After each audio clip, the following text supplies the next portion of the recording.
Ya, Assalamualaikum warahmatullahi wabarakatuh dan salam sejahtera. Selamat datang ke episod julung-julung kali episod pertama untuk podcast Sirim Podcast 2.0. Kenapa Sirim Podcast? Yang mana kita akan membincangkan beberapa perkara yang menarik, iaitu termasuklah dalam bidang inovasi, teknologi dan peranan Sirim di dalam memacu agenda negara. Dan saya Afiq sebagai host anda pada hari ini di dalam Kenapa SIRIM Podcast. Dan episod hari ini yang bertajuk Revolutionize Marketing Then, Now and Next. We will explore how the marketing landscape has evolved, the challenges of promoting the technology and the industry, and how SIRIM is no longer just testing laboratory but a strategic partner in innovation. Bersama kita pada hari ini Encik Muhammad Faisal, Abdul Shukor, merupakan veteran di dalam bidang marketing yang mempunyai pengalaman lebih 20 tahun di dalam dunia marketing. Thank you. So before we get into serious discussion, Encik Faisal, let's talk about your background. Can you briefly explain about yourself? Well, my full name is Mohd Faisal bin Abdul Shukor. I was born in Kuala Pilah, Negeri Sembilan, but I'm not a Negeri Sembilan. Family. My family came from partly Kelantan and partly Johor. I see. I grew up almost so many places in Malaysia because my father is in immigration. We work sometimes somewhere in the other countries as well. And I grew up in a boarding school where I finished my school finally at University Utara Malaysia, holding a marketing degree. I see. My first job was with Colgate. I was a Colgate boy as an intern as well as an assistant product manager. When I finished my internship, they gave me few products. Those days, products from Colgate that I managed, like Trojan products. It's actually a detergent. It's a fabric detergent. It's a Fab. Fab also is detergent. Softland is a softener. So these are the products that was given to me to handle, and this is actually a revenue generating products for Colgate. After a while, I moved to Japanese company Lion, Japan, to manage Shukor until today. I'm actually stuck to the product of the shower gel. Until today, I've been using it for the past 25 years already. The same product. Yeah, it's a very good product. Been using it for the past 25 years. But later on, when I noticed that I've been going around myself in the FMCG world, both in Colgate and Lion, then I decided to move the industry, because when you are a marketing person, you need to actually manage as many industries and as many products as you can. I was scouted to join Digital Lubrication at that time. It's a very young prepaid company in 2000, managing alternate channels to actually distribute and market prepaid products. Okay. I was quite long there, literally completing a lot of marketing disciplines, ranging from channel management to sales, to product management, to product marketing, brand, research, and segmentation in the end. But by that time, I left DG. I was offered to Celcom, and I have to become a pure salesperson. One thing about being a marketing person, if you want to enrich your knowledge, you need to actually be a salesperson as well. Because sales universe and marketing universe are two different universes altogether. So my dream is to become, at that time, Chief Marketing Officer one day.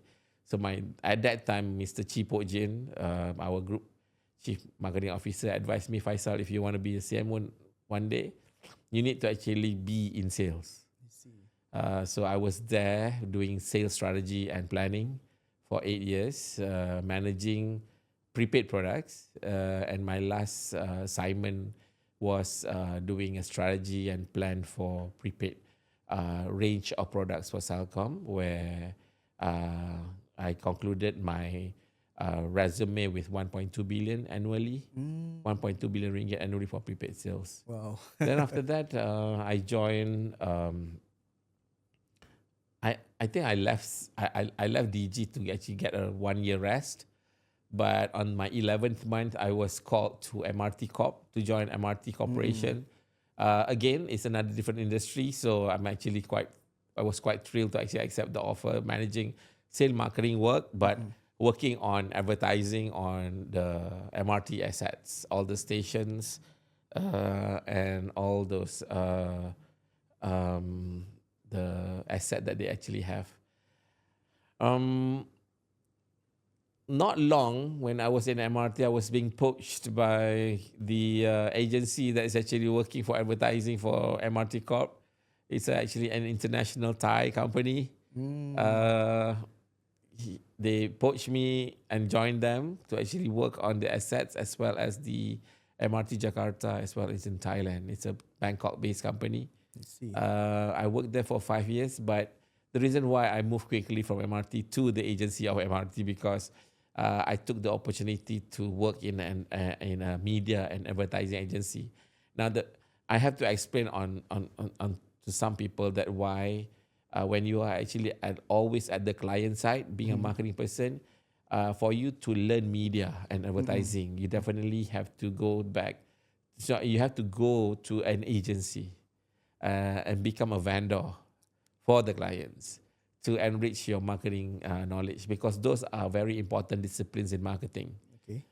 So after 5 years, after I gathered all the, knowledge, and experience in media and advertising in this company called VGI Thailand, a few months after I rested, I cannot get rest so long when I actually try to do career break. Yeah. On my 7th month, I was being headhunted by SIRIM for an interview to become a chief marketing officer. Now, the most interesting part about SIRIM when I started to read the annual report. SIRIM's annual report actually entails not limited to just all those stickers at the back of the electrical appliances. Yeah. But there's a lot more than that. SIRIM actually have 1,001 products. So I thought to myself, this is actually heaven to marketing people, because normally when you join an industry, you actually manage 1 or 2 products, max 10 products. But SIRIM actually have hundreds of things to actually sell because they actually have hundreds of things coming from their industrial research team, they're coming from their QS team, they are coming from calibration academy. So that's actually triggered me, and then I participated in the interview with the board members interviewing me, and did a presentation to them actually why SIRIM actually should look like in the future like that. So after that, I got a job. Okay. So you joined SIRIM in 23 in So, July. Yeah. Okay. So from your story that I've been interested about the sales and marketing universe. So tadi Encik Faisal ada sebut about universe sales and universe marketing is a whole different thing. So can you share with us what is the difference between the sales and marketing? Because the person like me who have maybe low knowledge about the sales and marketing, we usually say that sales and marketing is both same thing. Now, I mean, to just give a perspective to describe how sales and marketing is, thinking like this. I mean, like, a nasi lemak seller. Yeah. Nasi lemak seller actually divided by 2. Normally, the one who's cooking. Yeah. And the one who's actually selling, right? Okay. The one who's cooking is actually the marketing people. Cooking is marketing. Yeah, because they actually need to find the best ingredients. They need to actually know how to actually cook proper and perfect nasi lemak. Okay. They need to actually combine all the resources, components and ingredients to form a nasi lemak into a packed nasi lemak. And probably the same person, but probably not the same person as well, go out from the house or from the kitchen or from the shop to sell the nasi lemak, right? Yeah. So it's just a matter of how the one actually selling, either they're going to be very quiet at the back of the bench of nasi lemak, or they're going to be very active. Come and buy our nasi lemak, la la la la. So those are salesperson. Yeah. So some people actually do everything like that. So they are called CMO. I see. So if they actually understood well about how to actually prepare at the back and the kitchen as well as in the front end, Okay. then they are assumed as actually a successful nasi lemak seller, Yeah. which we call a CMO nowadays. I mean, I think it's a great analogy from Encik Faisal. So the marketing landscape has evolved significantly. If you can see, for the past few years, the AI, the technology is growing together with the marketing strategy. So with your 20 plus experience in marketing, how do you view these changes?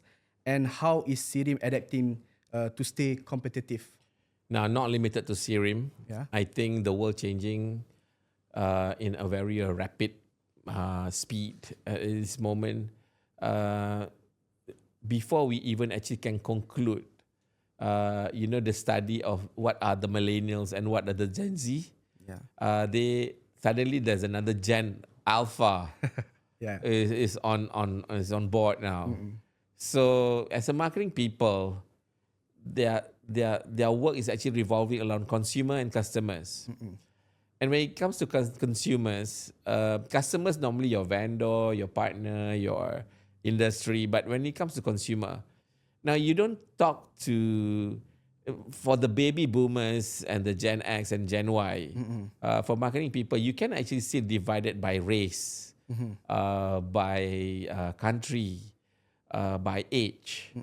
But the deeper, the more level that you go up with up to the extent of Gen Alpha and millennials and Gen Z, they are somewhat, for marketing people, raceless. They become ageless. They become, sometimes it can be to the extent of pointless. Because things that they're actually doing is superbly connected with whatever the gadgets that they're actually holding on to. So the decision making that they actually do most of the time is actually based on the impression that they actually got from the online or the offline experience. So these are the changes that we are trying to inculcate in SIRIM. While we actually doing our traditional marketing, we also actually need to consider that the world actually moves around within these generations, from the baby boomers to the Gen Alpha at this moment. Okay, Encik Faisal, as we can see the trend, kita boleh tengok lah trend AI sekarang ni. Sikit-sikit ChatGPT, sikit-sikit AI lah apa. Jadi how's the marketing team SIRIM using the AI, using the ChatGPT to using as a tools to promote or to use as a marketing tools for SIRIM? Now, I mean, repeatedly, this is actually quite common, impression about AI. AI for marketing people is a flat platform, Yeah. or it's an apps to assist. To assist. To assist. Not doing the 100%. Not to create. Not to create. Yeah. Not to co-create or To assist. create. We need to assist. Yeah. Why? There must be the reason behind it. The why, because AI is mainly it's an engine or it's an app that have limitations on certain what we call atmosphere or actions, like feelings, affinity, emotional. They can replicate, but they cannot create. Yeah. Understand? And then when it comes to feelings and emotions and affinity, these three examples has many spectrums. Those spectrums are not tangible for AI to create. It is an intangible that's still far beyond AI capability. Maybe AI can be used as I think a cosmetic to make up the effort from person, the real person. Yeah, I mean, in marketing itself, they have more than 200 AIs or AI apps already. Yeah. But still, business decision is not limited to AI capabilities. Yeah. It's still actually mostly rested on human capacities. So sepanjang SIRIM nak beradaptasi dalam perubahan orang kata landscape marketing yang terbaru dengan teknologi baru, dengan AI lagi. Jadi boleh saya tahu apakah cabaran terbesar yang SIRIM hadapi untuk orang kata nak follow the trend ni? SIRIM's challenges in addressing the current either challenges or predicaments or things happening in the industry or market is to ensure that our roles and responsibility as a statutory, developmental and commercial are balanced. These are something that no other company in the world has this type of challenges. Simply because while we are actually craving for revenue generating activities, we also have to ensure that it is actually balanced with our corporate responsibility, industry responsibility, government responsibilities, as well as public responsibilities. So these are continuous challenges for SIRIM.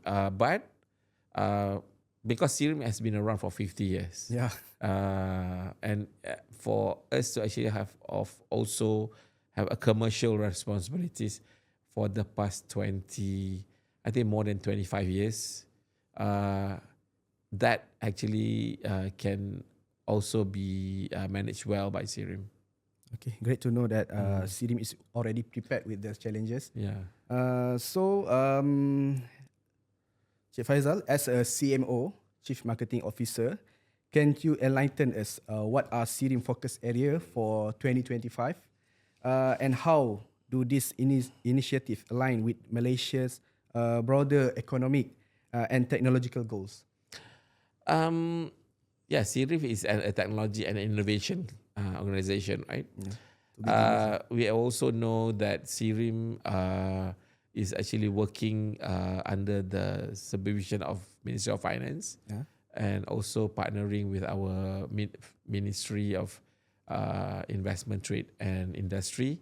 There are certain things that we want to establish this year while we are celebrating our 50th anniversary this year, to ensure that every single capabilities and forte of SIRIM are being exposed in the industry, are being offered, and as well as are being known for every single segments of the industries and the businesses. That's actually a very key. While it's actually very challenging because we have a lot of things to share, these are also what we consider a continuous process. But that's actually the main goal, for us not to be seen as just a testing company, probably a quality mark and stickers at the back of electric appliances. That is something that we want to get out from. For 2025, SIRIM has bigger plans like smart manufacturing, green technology, and supporting SMEs. But some people still see SIRIM as just a certification body or government testing lab. So how are you going changing this perception to show SIRIM is really Malaysia's innovation partner? Now, when it comes to changing perceptions, normally it can change visually via visuals and experience. As marketing, actually always depending on, on perceptions, what we call the marketing perspective, right? Yeah. We are aggressively actually coming up with a lot of visual work, creative work, as well as impression development on our products and services. It has to be accompanied with very right narratives, simple narrative.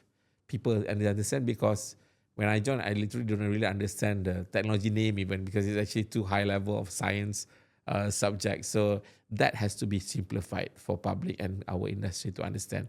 Once we actually get over with this, it can actually be, we can actually overcome, the perception of we are just actually having a one or two types of services and products. These are already on progress at the industry level. I think so many industries and so many companies already made aware about our extensive product and services. Now we're actually going into consumer this year. Yeah. Okay. Aside from the plan and SIRIM focus area, 2025 is a huge for SIRIM. It's a SIRIM 50th anniversary. Yes. Congratulations to SIRIM. Thank you. Okay.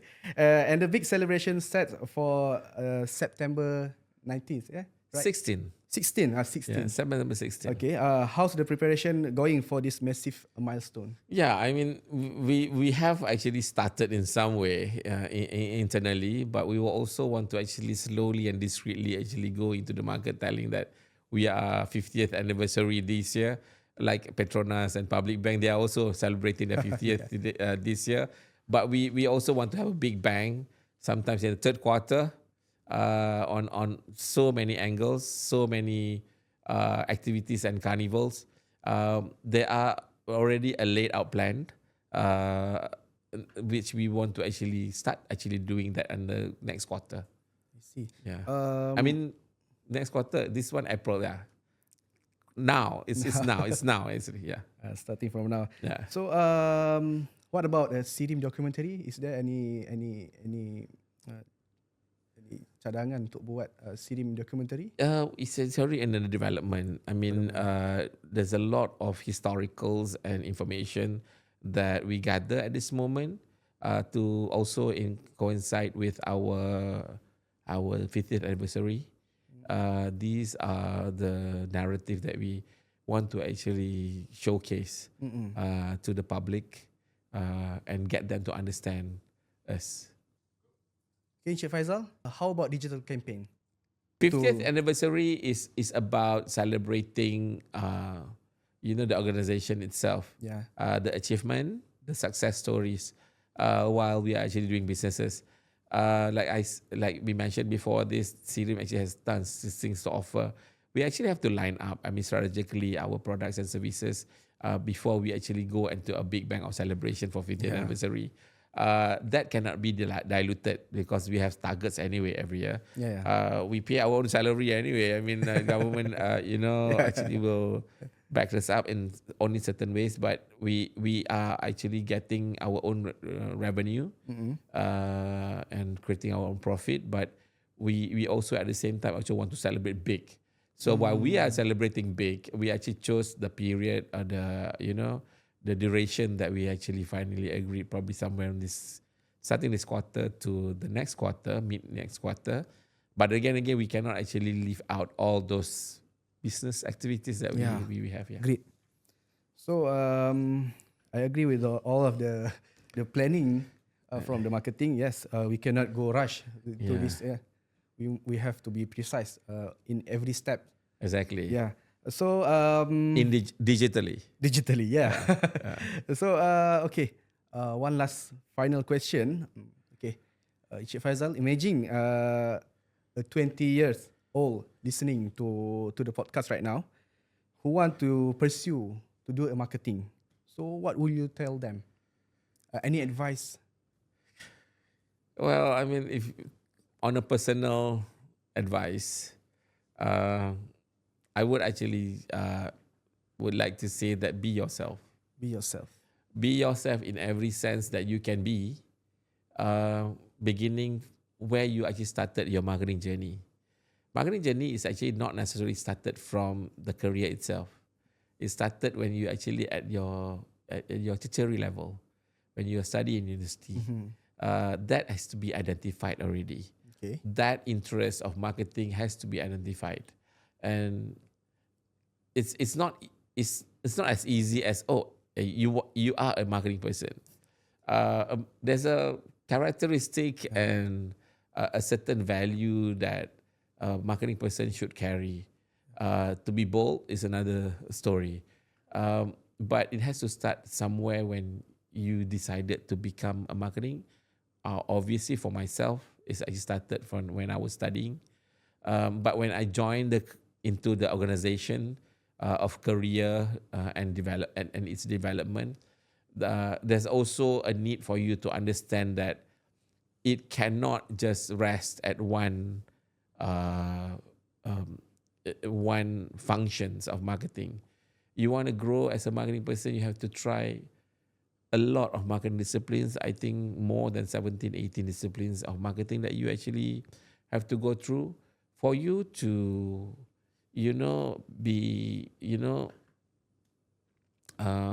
able to converse or express or define of your every single work that has been given to you.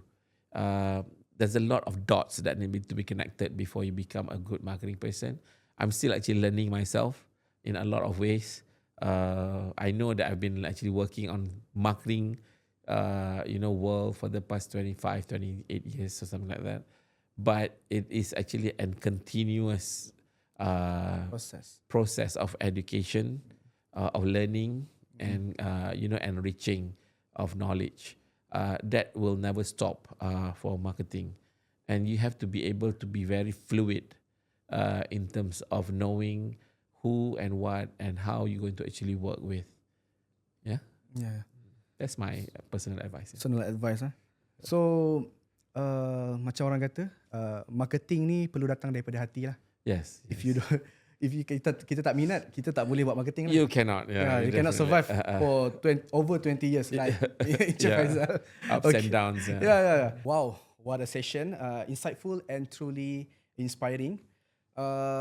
From the digital transformation of marketing to SIRIM roles in shaping the future of Malaysian industry. Huge thank to Encik Muhammad Faisal for such a valuable sharing session. And to our listener, don't forget to follow us for more exciting episode ahead. Ikuti kami, insyaAllah akan ada lebih banyak lagi episod-episod yang bermanfaat di Kenapa SIRIM Podcast. Dan jangan lupa, jika berminat dengan servis SIRIM, boleh ikuti kami di official website www.sirim.my. Dan juga boleh follow kami di social media SIRIM channel seperti Facebook, Instagram dan channel-channel yang lain. Dan that's all for today. I'm host Encik Afiq for Kenapa SIRIM Podcast. See you again. Bye.